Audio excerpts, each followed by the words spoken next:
Howdy everyone, I'm James. So we're going to try that again, but one thing I want to try is we have people in the room over here and people behind us, and when we try this again, I want them to wonder what on earth is going on in 2300B. So we're going to try that one more time. Some of you in the audience are Aggies. You know what to do. Howdy, I'm James. Howdy, James. Do we have to do that one more time? Howdy, I'm James. Very good. This talk is called Generators Will Free Your Mind. My name is James Powell. It's October 4th, 2014, and I want to start off with a brief introduction of myself. This is my third time speaking at PyTexas, so I know some of you in the audience, but you may have some questions or you may want to get into contact with me. The slides for this talk are on GitHub. If you go to gist.github.com/DUTC, you can find, among various other gists, the slides for this talk. You may wonder, what does DUTC stand for? Well, that's the key to contacting me. My email address is james@don'tusethiscode.com. I thought I'd put the disclaimer up front and center. If you want to follow me on Twitter, I'm @don'tusethiscode on Twitter. I have an infrequently updated blog at seriously.don'tusethiscode.com. I thought the subdomain was pretty clever. I camp out on IRC as DUTC on the Python channel, the NYC Python channel, the Positive Python channel, and a number of others. Often on Twitter, people confuse me. They wonder, why is it DUTC and not Dutch? Maybe I lost a letter along the way. And I also live in New York City, where sometimes they make fun of me from being from Texas. So if you ever mistake my name for DUTCH, you can remember it by saying that stands for Don't Use This Code, Haas. Okay. We're going to have to work a little bit harder to get you guys up and going, but I got prepared. So some of you may recognize me. I run NYC Python. It's the world's largest and most active Python meetup group. You can see, as of when I started this presentation, we are 7 members away from being 6,000 strong. We have 3 events every week, and we have large talks for about 100 people every other Thursday. It's an enormous group, an amazing collection of people. If you ever find yourself in New York City, please send me an email, drop me a line, stop by. It's a really, really cool community that we're building there. One thing that the folks behind NYC Python have done this year is resurrected PyGotham. So in August of this year, we held PyGotham, New York's regional Python conference, for about 375 people. It was in August. It was amazing. The videos should be online, a lot of really, really cool talks. Brandon Rhodes and Hillary Mason keynoted. In addition to chairing that, and separate from NYC Python and separate from PyGotham, I also chaired a conference that I ran by myself called For Python Quants. It was a Python conference targeting people working in the financial industry, people interested in quantitative and analytical finance. It was a huge success. It was really amazing. If you go to forpythonquants.com, you can see the talks. Some really, really interesting talks in there. In fact, this event was such a success that we're planning to do it again at the end of November in London, and we're partnering with Paul Wilmot's CQF Institute in order to do this.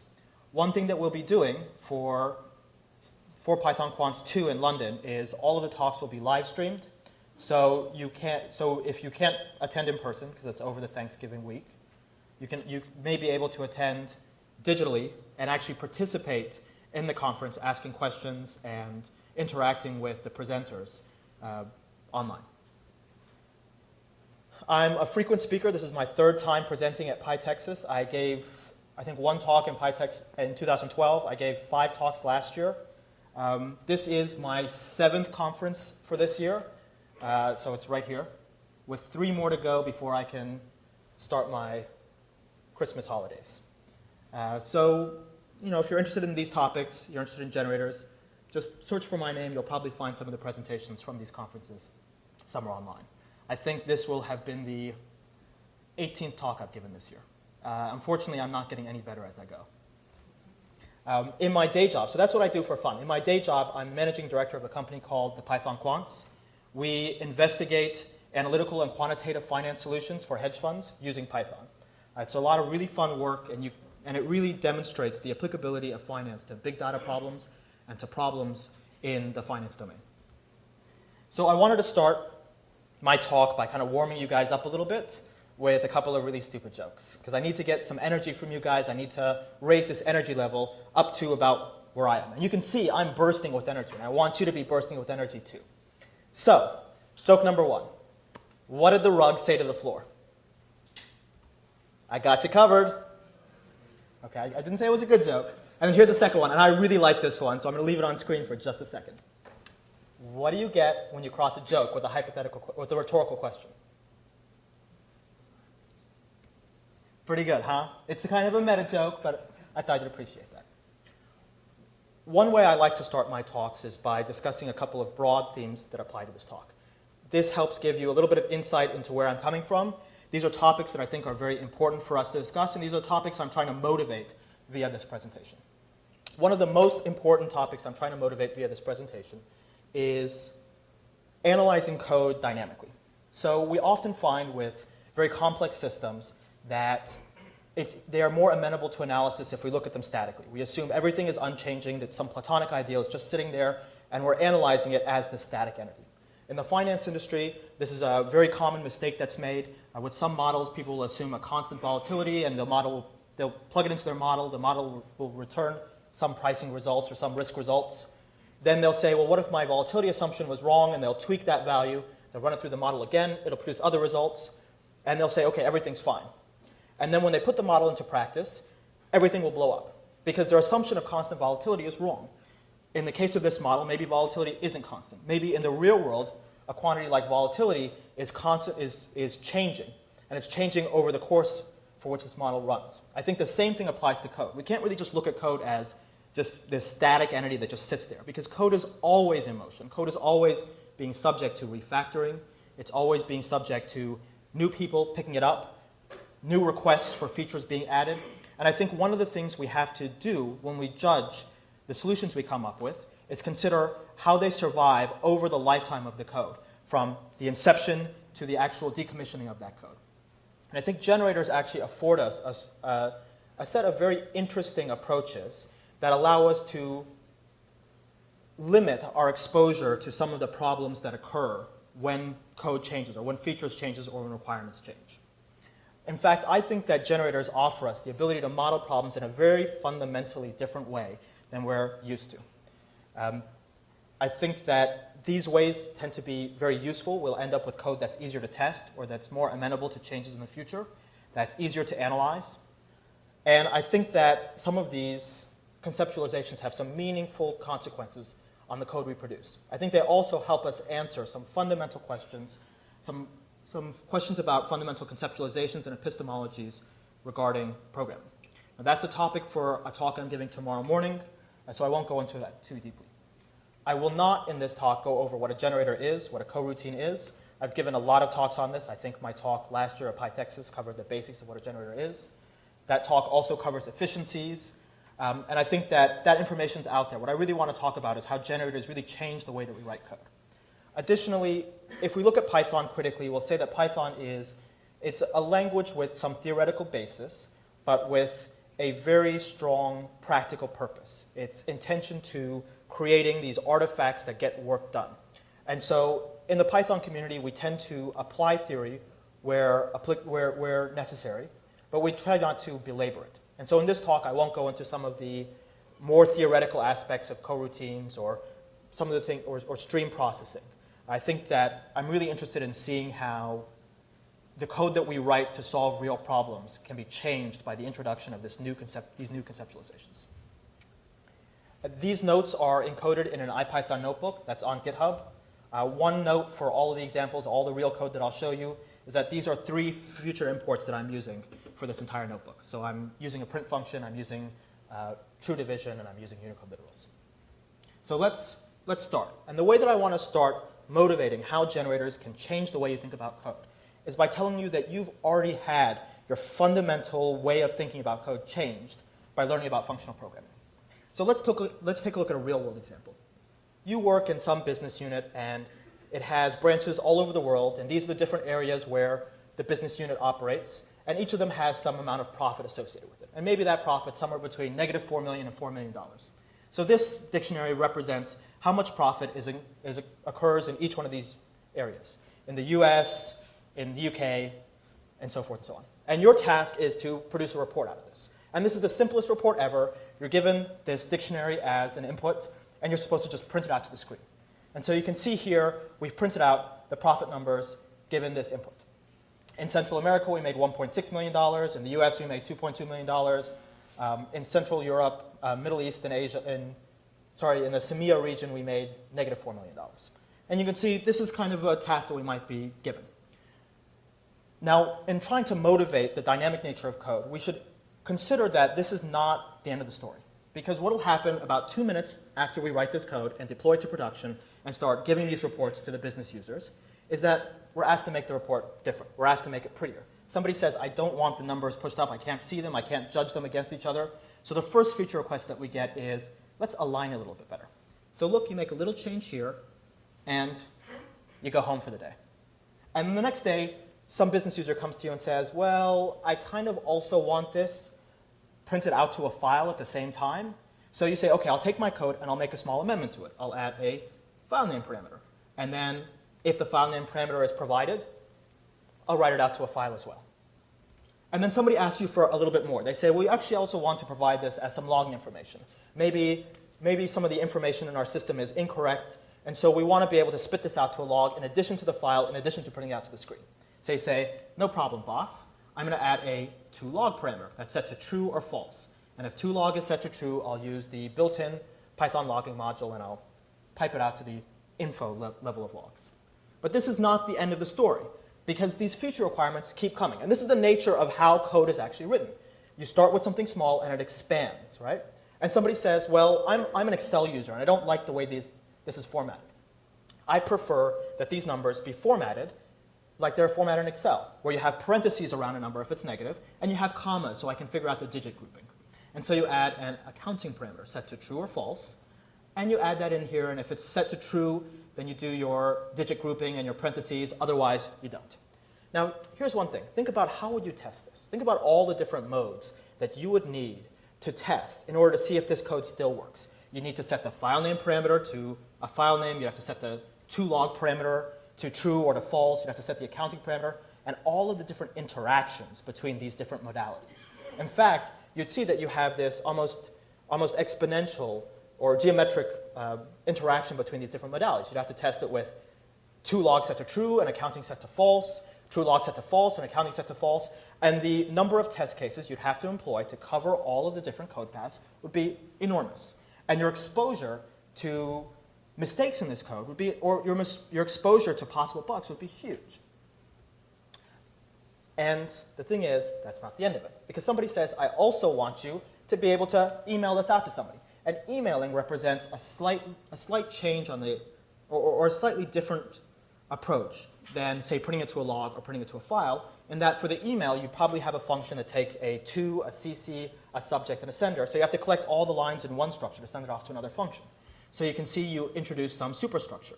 You have something up here and something down here toggling on that to email mode. And think about how many different modes you have to test here just to get full coverage of this code.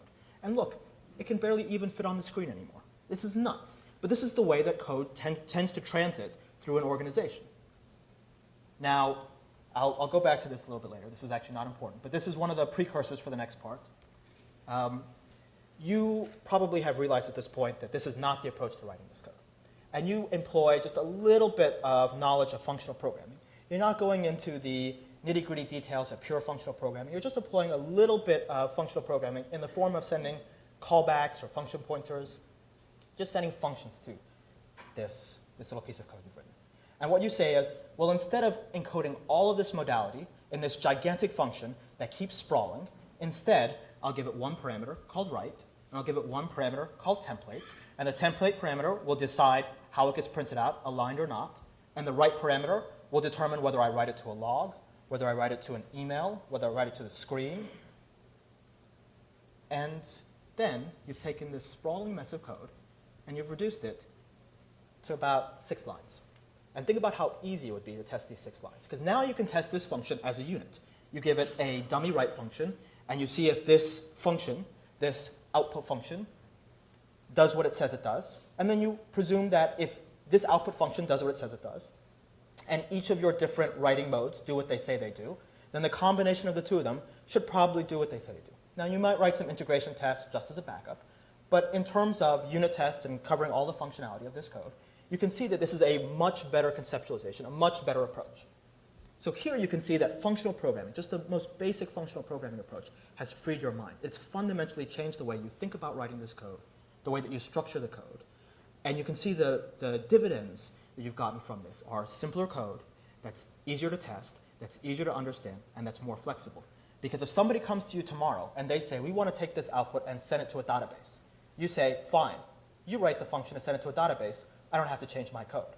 And now you're no longer responsible for changing your code to adapt to every new feature requirement. The users are empowered to make these changes themselves, which was not the case before. Before, they'd have to start mucking in your code and adding little modes and modalities, right? Adding toggles. So I think that functional programming, just this basic functional programming approach, frees your mind from presuming modalities. You don't have to assume all these myriad different modes. Those modes are captured in the function that you pass to your code. You don't have to worry about, oh, am I giving it a to-email mode? Does it have a to-file mode? Because all of that complexity is captured at the user's end, not at the library writer's end. It's simplified your internal API. See how much simpler the API is for this output function. It only takes 3 parameters. Previously, we were just adding parameter after parameter after parameter. And I know everyone in this room has seen a function in some library somewhere that took 23 different parameters. And I can tell you, if you ever use Matplotlib, Matplotlib has so many different parameters, they don't even list them out in the documentation. It's nuts, right? And this is what happens when these APIs grow as we add functionality, when they haven't been correctly abstracted or modularized. And functional programming gives you this very simple, very intuitive, but very different way to modularize and abstract your code.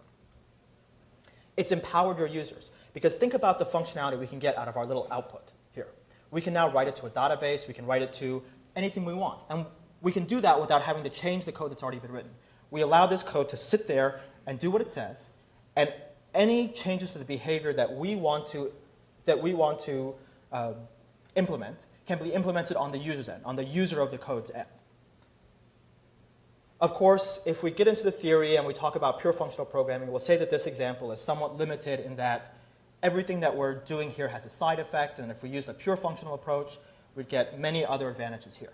And this is absolutely true, and languages like Haskell try to explore this to the furthest extents, although Python takes a little bit more of a practical approach and tries to employ the meatiest parts of functional programming, or tries to make available to you the meatiest parts of a functional programming approach.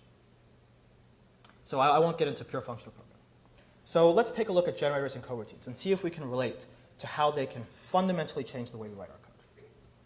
So what's a generator? Well, this isn't a generator, this is a function. And this is a very common function that you may be asked to write in an interview.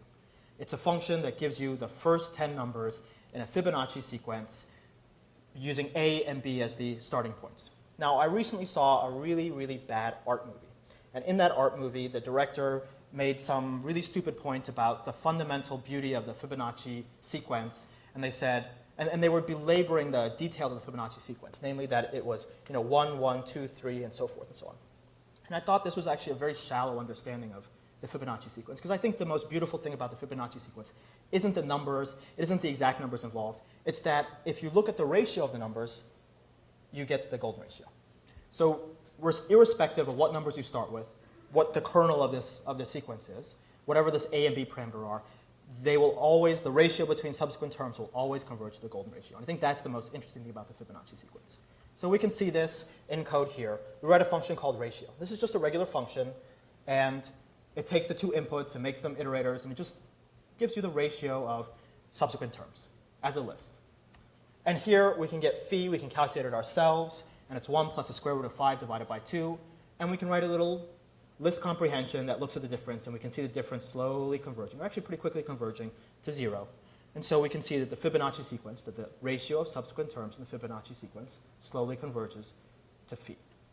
And if we want to be clever, we can say that phi is about 1.6, and the conversion between kilometers and miles is about 1.6.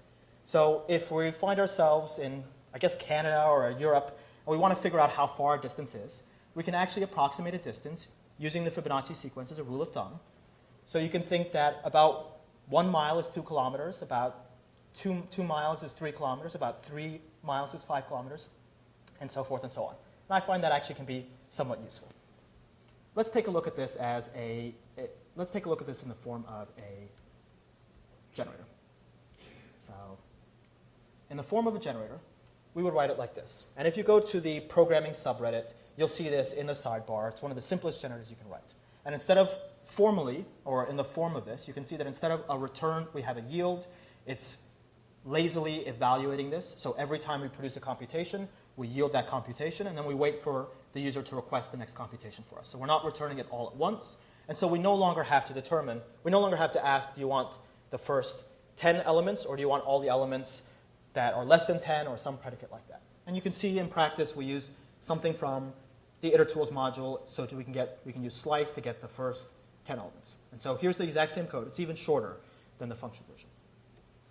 And if we wanted to get the ratio, we can combine generator or generator helper from itertools like islice, izip, and t. We can write nwise. Nwise is something that shows up in every problem that I write.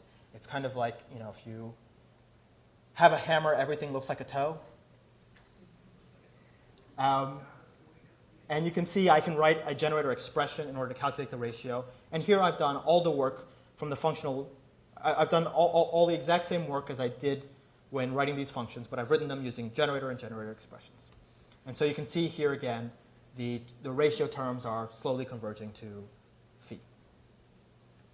And you can see everything here. So this is the basic formal difference. In terms of the form of the thing, this is the difference between a generator and a function. But let's take a look at how this might improve the way we write our code.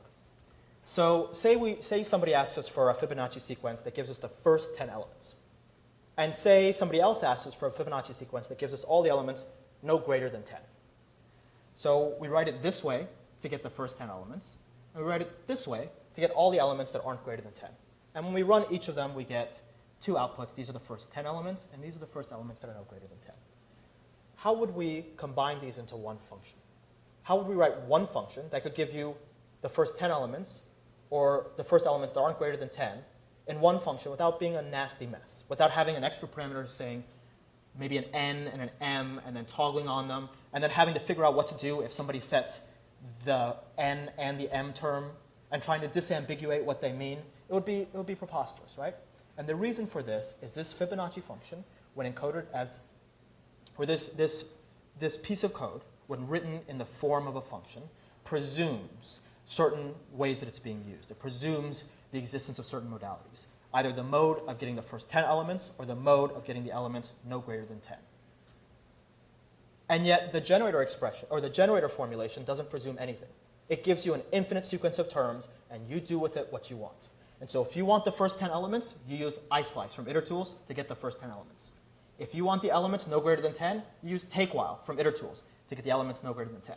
And if you want the elements that are the first 15 elements, such that the elements are less than 100, but starting from the elements that are less than 5, you can actually implement this complex predicate from the outside without changing the Fibonacci, without changing the code producing your Fibonacci sequence. And you could not easily do this if you wrote this as a function. If you wrote this as a function, imagine how you would employ how you would implement the ability to get some complex predicate over the sequence of numbers by coding it into the function and putting it as parameters. And you wouldn't be able to do it. You wouldn't be able to do it cleanly, and it would be a mess to test. It would be a mess to analyze. And you can see here, all of that responsibility for using the output is now put on the user of that code. You no longer have to presume their modalities. You don't have to presume their work. You just give them an infinite sequence, and they do with it what they want. So let's take a look at another example. Say we have a function called query, and this query represents maybe a database query. And a database query is slow because it has to go over the network. So it gives you 10 values, maybe from 0 to 9. And each time it gives you a value, it takes a little bit of time. Here, a little bit of time to process that value. And here I implement that as a time.sleep. So I sleep for 0.1 seconds, then I give you the first value. I sleep for 0.1 seconds, I give you the next value. As a user, I want to use this little piece of code you've written, this little library apparatus, this library callable that you've written. And I only want the first element of this computation. If you wrote this as a function executes eagerly. So you'd have to execute to conclusion. You'd have to take 1 entire second to go through the entire query, to give every single result, to produce the entire result set and get back to me. And then I would take the first element and and throw away the remaining 9. And you would have wasted 9/10 of the time, 9/10 of my time, giving me results I don't even care about. And yet, if we encoded this as a generator, the generator, by virtue of being lazy, only gives us the computations that we want, only gives us the computations that we ask for, and only gives us the computations that we care about. So we ask for the first element. You take 100 milliseconds to give us the first element. We don't ask for any other elements. You don't waste our time giving us values we don't care about. The generator formulation has freed us from presuming knowledge about what you want. You tell me what you want, you tell me how much of this computation you want, and I'll give it to you, no more. And now you don't have to waste my time anymore. And you don't have to waste my memory either. Because let's think that this is a humongous result set. And maybe I want only 5 elements out of this humongous result set. And maybe I know that those 5 elements are somewhere towards the beginning, but I don't really know how far into it they are. I've had this happen. I had a trading system that I was working on, and it returned to me all the trades that were done by this desk. And I only wanted 5 of those trades matching a certain pattern. And I knew they were very recent, and I only wanted those. And I queried for those trades, and the function went off, and it queried the database for every trade that trading desk had done. And that trading desk was very high volume, and I could see my memory ticking up.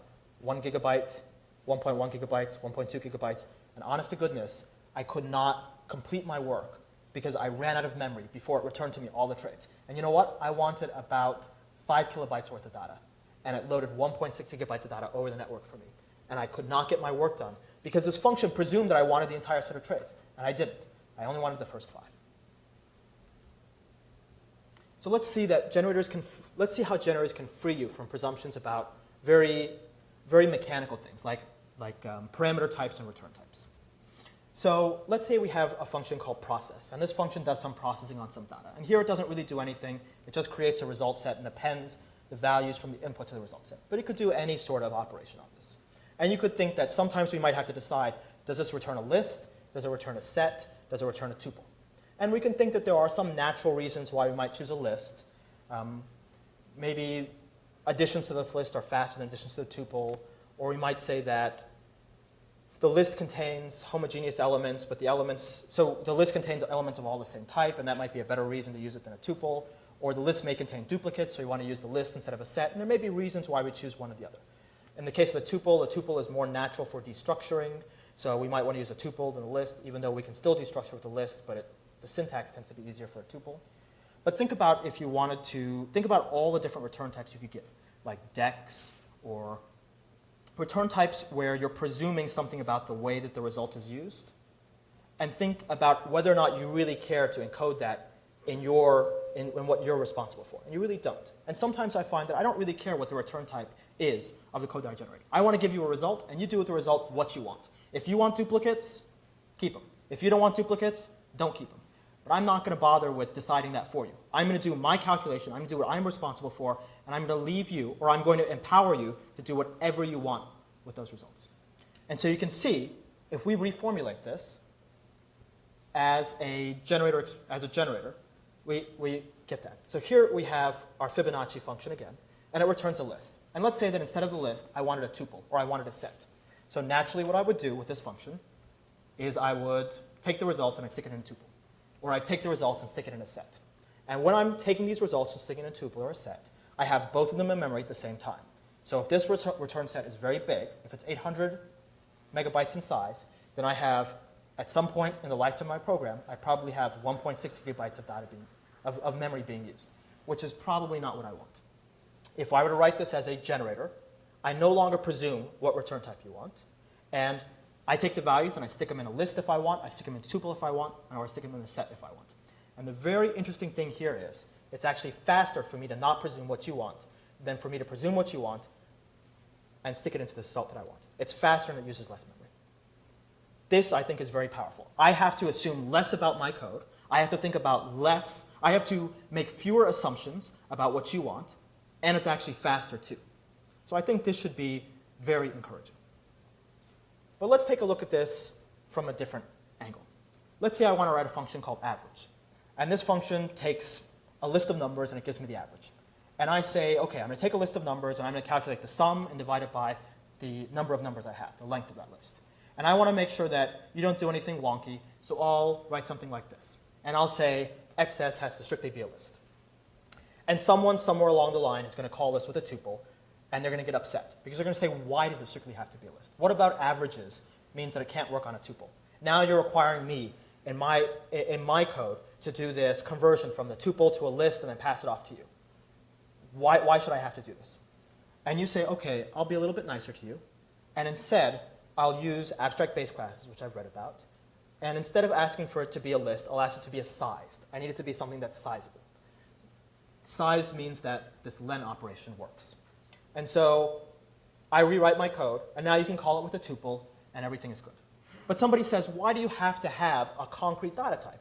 Why do I have to give you a list? Why can't I give you a generator expression or an X-range object or something that doesn't have a length method, maybe a cursor for a database query, and you can't find the average? Why do you care about the input data? Why don't you just care that you can iterate over the elements, find the sum and the total number of elements? And you might say, OK, that's true. So I only care that it's an iterable. And because I only care that it's an iterable, I'll only iterate over it once. And when I iterate over it once, I'll capture both the element and the number of elements. And I'll do a little bit of crazy stuff in this one line to combine both of these to get the total and the count without iterating over this more than once. And I'll return this value. And now my average function is actually a little bit more complex than it was before, but it's substantially more robust. Any information that, or any parameters that you pass to this average function, or rather to this, I do apologize if I call this a function. I should really call this a callable. But any inputs that you pass to this average generator will work, as long as it gives you something that you can iterate over, and the things inside of that are numbers. So you could pass it a list, a tuple, a dictionary whose keys are numbers. You could pass it a deck. You could pass it a generator expression. You could pass it an X-range object. You could pass it anything. As long as it contains numbers and you can get them out, you work. And you can think that your surface area for bugs is much smaller. You no longer have to worry, oh, maybe they passed me the wrong data type. Maybe I should check at the beginning of my code if the data type is correct. No, you don't care about the data type anymore.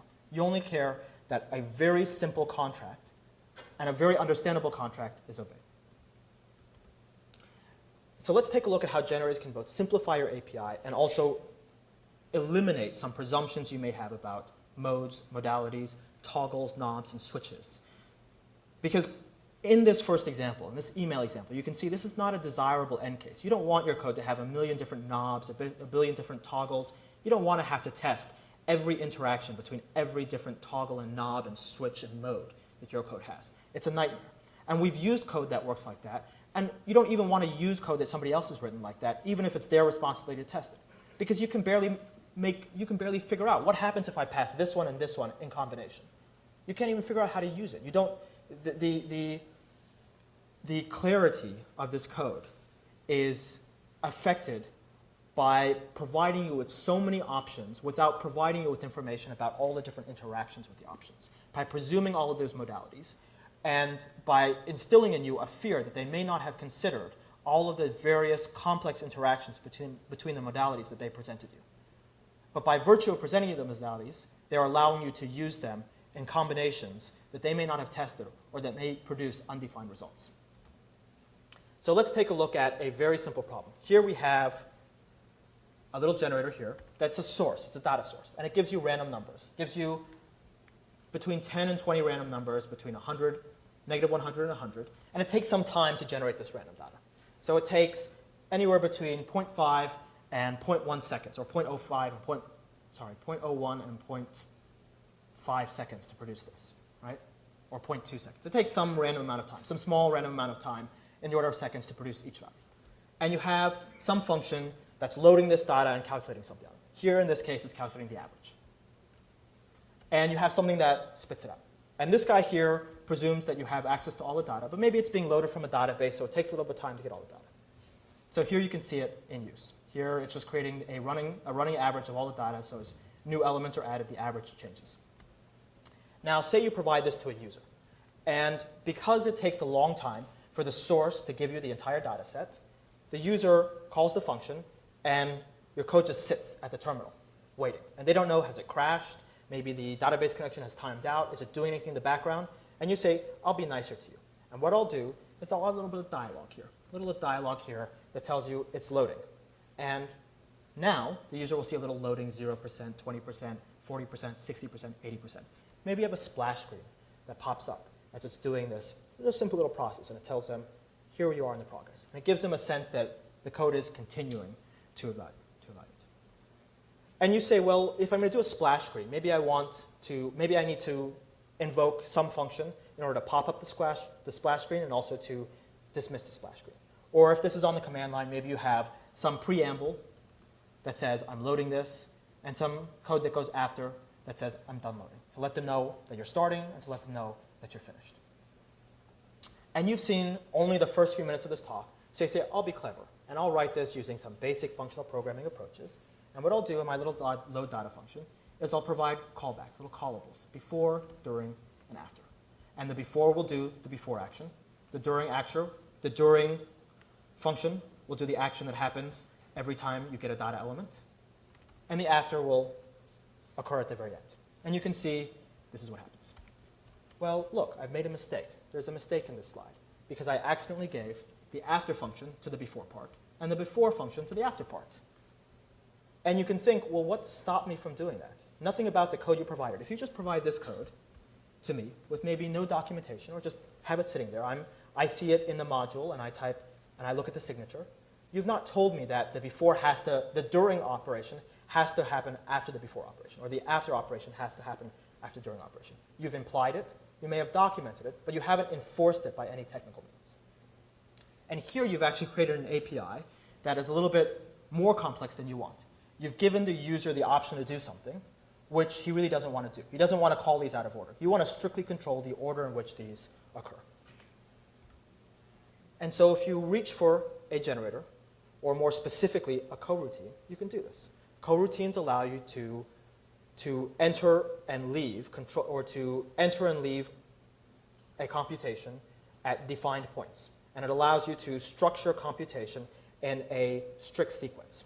So here, instead of providing a before, during, and after function, you provide an update function.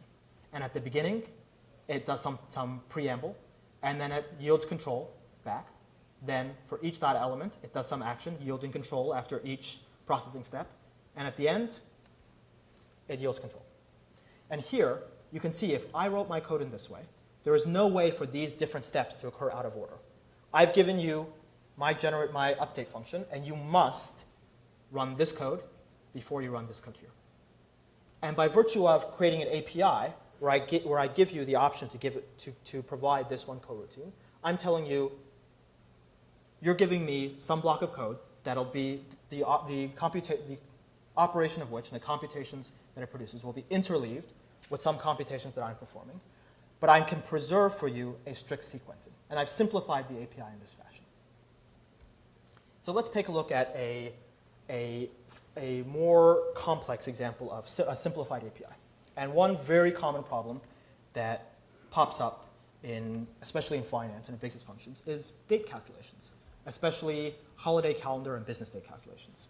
And so here, let me start with just a holiday calendar. And this represents all the early closes and all the full closes in Japan in 2014 for bank holidays. And you can see it's really good to live in Japan. Look how many holidays you get. Look at that. And look, you get US holidays, you get UK holidays. They live a pretty nice life, huh? They get everybody's holidays, plus their own. I don't know what Children's Day is, or, I mean, look at that, it's nice. Emperor's birthday, you get Christmas Day, Boxing Day, they have so many holidays, they just number them, 1, 2, and 3. Isn't that awesome? You get Martin Luther King Day, who knows? Of course, that's because their financial markets are very dependent on other financial markets, so they have to be off when we're off. But nevertheless, your task is to write an nth business date function. You give it a starting point, and you figure out what's 2 business days from now. Because maybe 2 business days from now, the proceeds on a bond are due, or you have to settle something. And so this is how it's typically written. You have 2 while loops, and you have a while loop that's counting down for the number of business days you've gone through, and you have a while loop that just goes through each day, trying to figure out, is this a business day? If it is, or just advancing through the non-business day, so advancing through the weekend, and then ticking Monday, okay, that's a business day, so that's 1 behind us. Tuesday, that's a business day, that's 1 behind us. Or Wednesday, that's 4th of July, okay, so we'll advance until we get to the next business day. This is how it's typically written. And so you can see if we start on July 2nd, and we advance 2 business days. We go to Thursday, then we skip Friday, Saturday, and Sunday, and we end up on Monday, the 7th. And if we want 3 business days, we call this 3 times in a row. Maybe we want to run our analysis on 3 business days in a row and do some aggregate analysis on this. Except notice, we're incurring this while loop 3 times in a row. And we're doing a lot of redundant processing because we have to start from the beginning each time. And we have to go through this while loop multiple times.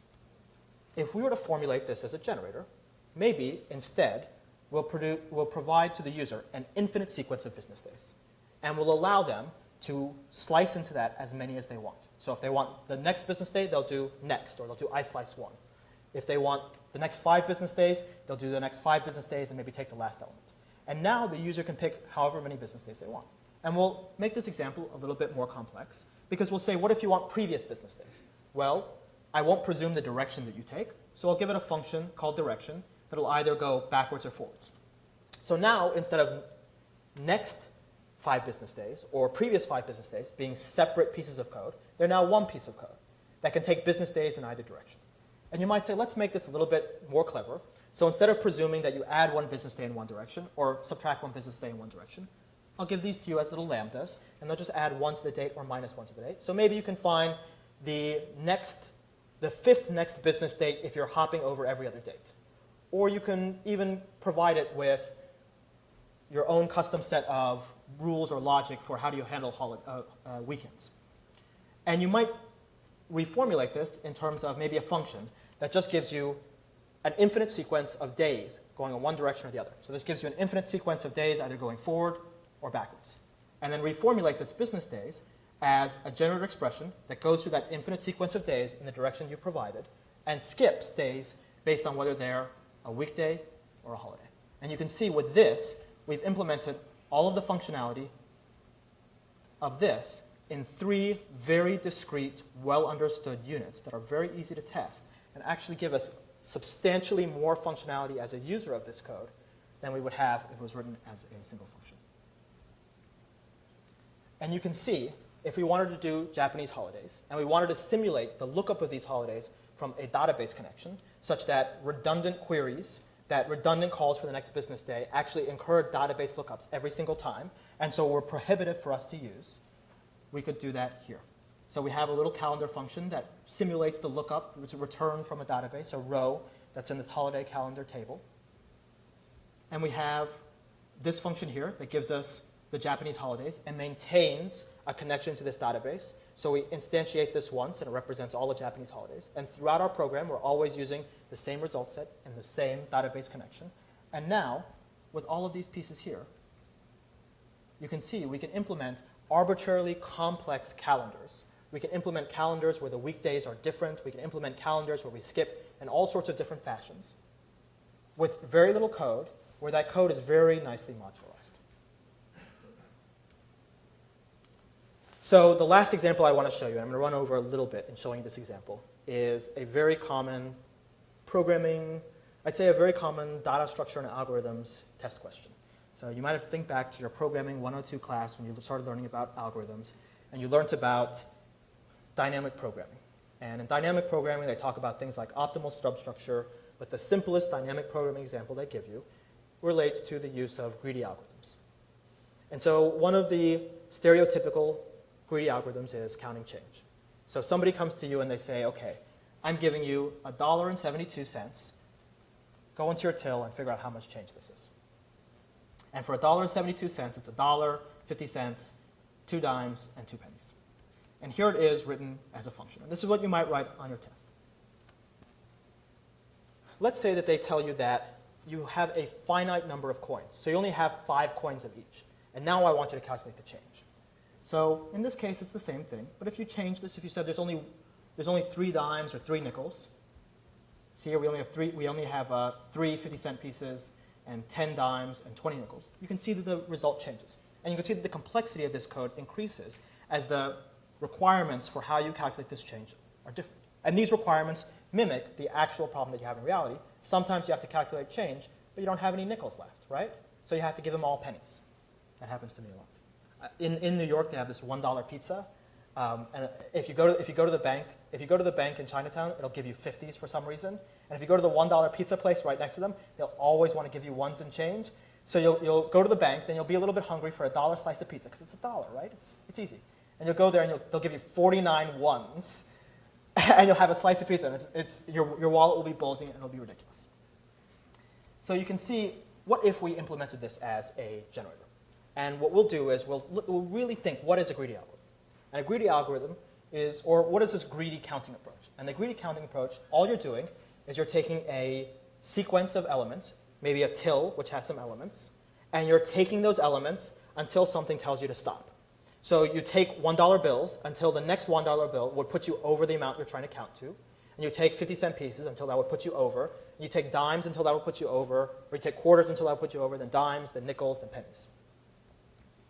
And let's implement a predicate that just counts up. And so this is a coroutine that just counts up. It says you can keep taking elements until the next element would put you over, and then you stop.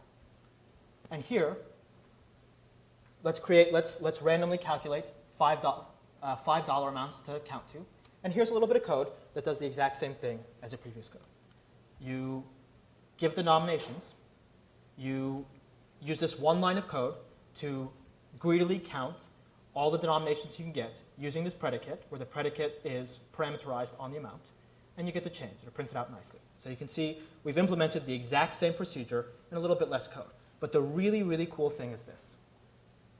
If we want a more constrained predicate, say we want the predicate to be subject to some arbitrary constraint, like there's only 5 nickels in the store, or you run out of dollar bills, you can do that. And you can do that without changing the greedy code that you wrote. You can change that from the outside. So you give it a 3 coins predicate, or a 3 coins constraint, and the coin says you can only pick up to 3 coins of one type. And there you get it. But the really cool thing is, all the code that we've written can apply to any problem that employs this greedy counting structure. For example, the conversion from Roman numerals to Arabic numerals. And so here, let's pick 5 years randomly, and the exact same code applies. The only thing that's changed is the inputs we've given it. Instead of giving it coins, we give it this calculation, or this map that tells us 1 is I, and 4 is IV, and 5 is V, and the exact same code is used to do the exact same problem. And conceptually, we think these are very different problems. But in reality, the core of the problems are identical. We can write the code once, and you as the user can employ it to solve the problem that you want without fearing that I, as a library writer, have made any presumptions about the way that it's used. I think this is a very powerful idea, and I think this shows you how generators can and have freed your mind. Thank you very much.